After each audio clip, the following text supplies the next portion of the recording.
Hi friends, आज का हमारा टॉपिक है how to attract people in 90 second. आज मैं आपको बताऊंगी कि कैसे हम किसी भी इंसान को अट्रैक्ट कर सकते हैं, इम्प्रेस कर सकते हैं बस उनसे 90 सेकेंड बात करके। और यहाँ ऑथर 90 सेकेंड इसलिए बोल रहा है कि रिसर्च बताती है और आपको भी पता ही होगा कि आजकल इंसानों का अटेंशन स्पैन कितना कम हो गया है। एक एग्जांपल दूँ तो मैगज़ीन ऐड के पास बस 2 सेकंड ही होते हैं आपकी अटेंशन ग्रैब करने के लिए। उसके अंदर वो ऐड आपको पसंद आता है तो ही आप उसे थोड़ी अटेंशन दोगे, वरना सिंपल आगे बढ़ जाओगे। सेम इसी तरह हमारा भी जो इम्प्रेशन होता है वो दूसरे लोग बहुत जल्दी बना लेते हैं, हमें बस कुछ सेकंड में जज करने के बाद। इसीलिए यहाँ ज़रूरी हो जाता है कि हम स्टार्टिंग के टाइम में ही दूसरों पर एक अच्छा सा इम्प्रेशन बनाएं और उनका अटेंशन भी साथ साथ कैप्चर कर सकें, जो एक बहुत यूज़फुल चीज़ हो सकती है आपकी पर्सनल और प्रोफेशनल लाइफ को अच्छी करने के लिए। ज़्यादातर लोग जब पहली बार किसी से मिलते हैं तो उन्हें क्या बात करनी है उन्हें समझ नहीं आता, ऑकवर्ड बिहेव करने लगते हैं, नर्वस होने लगते हैं, जिसका रिज़ल्ट ये होता है कि सामने वाले के सामने उनका रिलेशन अच्छा नहीं बन पाता। कई बार तो फिर उन्हें लोग नापसंद करने लग जाते हैं और फिर से उनसे बात करने का सोचते भी नहीं, क्योंकि पहली बार में ही उनको बुरा एक्सप्रेशन मिल गया होता है। सो अगर आप चाहते हो कि ऐसा कभी आपके साथ ना हो, या अगर आपको लोगों से स्ट्रॉन्ग रिलेशन बनाना सीखना है, उनसे बातें करके उनका दिल जीतना सीखना है, तो आज इस वीडियो में मैं आपके साथ यही शेयर करूंगी। मैं बताऊंगी कि कैसे आप इमोशनल लेवल पर कनेक्शन बना सकते हो किसी के भी साथ, कैसे हमें लोगों के साथ बात करनी चाहिए, क्या बात करनी चाहिए। इन सारी चीज़ों को समझने के बाद पक्का आप प्रोफेशनल कम्युनिकेटर बन जाओगे। So let's begin. अब यहाँ सारी चीज़ें जो मैंने आपको बताई हैं, यहाँ पॉसिबल करने के लिए हमें 3 पार्ट्स को समझना होगा। पहला मीटिंग, दूसरा एस्टैब्लिश रैपर, तीसरा कम्युनिकेटिंग। किसी भी इंसान से मिलने और फिर उनके साथ कम्युनिकेशन स्टार्ट करने, इन दोनों इम्पॉर्टेंट स्टेप्स के बीच में एक 90 सेकंड का विंडो आता है, जहां आप रैपिड क्रिएट करके सामने वाले को इम्प्रेस कर सकते हो और एक इमोशनल लेवल का कनेक्शन बना सकते हो। अब रैपिड होता क्या है ये मैं आपको आगे एक्सप्लेन करूँगी, उसके बारे में इतना मत सोचना। सो अब क्योंकि मैं यहाँ तीनों स्टेप्स बहुत इम्पॉर्टेंट हैं, इसलिए मैं आपको इनके बारे में डिटेल से बताती हूँ। सो स्टार्ट करते हैं। Number 1, meeting. मीटिंग से किसी से भी मिलने के 3 या 4 सेकंड में आप राइट एक्सप्रेशन दे देते हो, तो इससे आप सामने वाले को सेफ, ट्रस्टवर्दी और सिंसियर लगोगे, जो रैपिड क्रिएट करने के लिए बहुत ज़्यादा ज़रूरी है। तो भी मैं आपको 5 टिप्स दूंगी जिससे आप कुछ सेकंड में ही राइट एक्सप्रेशन क्रिएट कर पाओगे। नंबर 1, बी ओपन, मतलब अपनी बॉडी लैंग्वेज को ओपन रखना, ना कि क्लोज। एग्जाम्पल, जब आप अपने हाथ बांधकर किसी से भी बात कर रहे हो या पैरों को जोड़कर खड़े हो या बैठे हो, तो ये एग्जाम्पल है क्लोज बॉडी लैंग्वेज की। जबकि आप अपने हाथ ओपन रखते हो, पैर के बीच में गैप रखते हो या अच्छी स्पेस लेकर बैठे रहते हो या खड़े रहते हो, तो ये एग्जाम्पल है ओपन बॉडी लैंग्वेज की। सो इसलिए ट्राई किया करो कि हमेशा ओपन बॉडी लैंग्वेज रखकर ही किसी से मिले, इससे आप लोगों को इम्प्रेसिव लगेंगे। आगे आने वाली 4 पॉइंट भी ओपन बॉडी लैंग्वेज के एग्जाम्पल हैं, उन्हें भी फॉलो करें।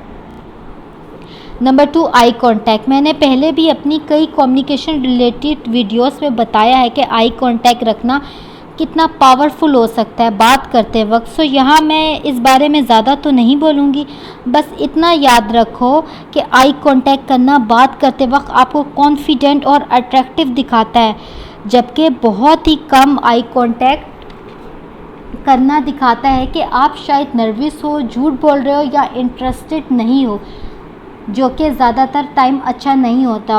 और एक और बात देखो, ऐसा नहीं है कि आप कहीं और देखो ही नहीं और बस आई कांटेक्ट बना कर रखो हमेशा, नहीं, बल्कि आपको जितना सिचुएशन के हिसाब से सही लगे उतना ही आई कांटेक्ट बनाओ, वरना आप वियर्ड भी लग सकते हो।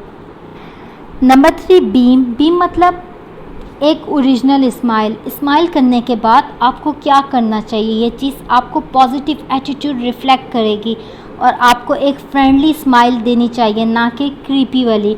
Number 4, greeting.